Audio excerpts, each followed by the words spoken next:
Well, the answer I give is the one I hate the most. It depends. We have a large country, a lot of different pockets of economies and different supply and demand. There are certain areas like California, Arizona, Florida, Nevada that over the last few years saw massive amounts of building. Anybody could get a loan, 100, 110% of loan to value, so you were coming to the table with no money.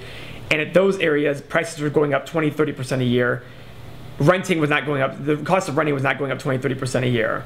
So in those areas where the rent is half the price of owning, it doesn't make any sense. I don't care what anybody says about tax deductions, paying down debt, it doesn't make any sense whatsoever to ever buy in those areas. People still do it because they still believe they're gonna get 6, 7% appreciation in a year, and that's gonna be the be all and end all. Unfortunately, that's not reality. If you look at the last 30, 40, 50 years, the average appreciation in this country, the best one has been Boston, about 4%. That's slightly above inflation, if not inflation.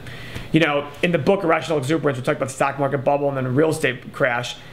There was talk of the two most consistent cities in the country for real estate values, and they were Milwaukee and Cleveland, Ohio. The reason being, yeah, we don't have massive growth in Cleveland, Ohio for jobs and population, but we also don't have massive building. There's supply and demand issues you gotta worry about. People only think about the demand issues. If you go look at the historical values of large cities that have had huge amounts of growth, Dallas, Vegas, all these other big cities, their appreciation isn't some astronomical amount. Why? Because there's a lot of supply. There are builders storming that area to build spec home after spec home, which with the high demand, with high supply, means that the prices are going to stay stable because that high demand meets the high supply. That's just the way it is.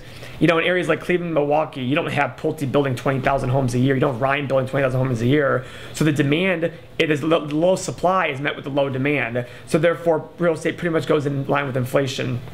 I just encourage people, when you make a decision on renting versus buying, you do it for the right reasons. The right reasons are you plan on staying in the house for a long time. It's a forced savings plan, basically. You're basically forcing yourself to save. Do a decent down payment, that way if you get yourself in trouble, you can get out of the house immediately.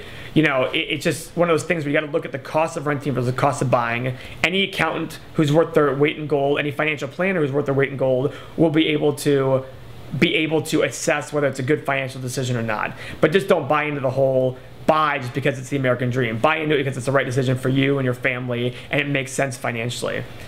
If you're irresponsible and you can't control saving anyway, you probably shouldn't be buying anyhow. If you look at buying a home really as a forced savings plan, you probably shouldn't be buying anyhow because you probably can't manage your finances the way you need to be doing that, and it can get you in trouble. You know, evictions are not good, but foreclosures are worse. So go find a nice house that you can rent, and that you can rent at a reasonable price if it's way too expensive to buy in your area. You know, one example I always give is I always watch that show $1 Million Listing, and you have an $8 million house they rent out for $40,000 a month.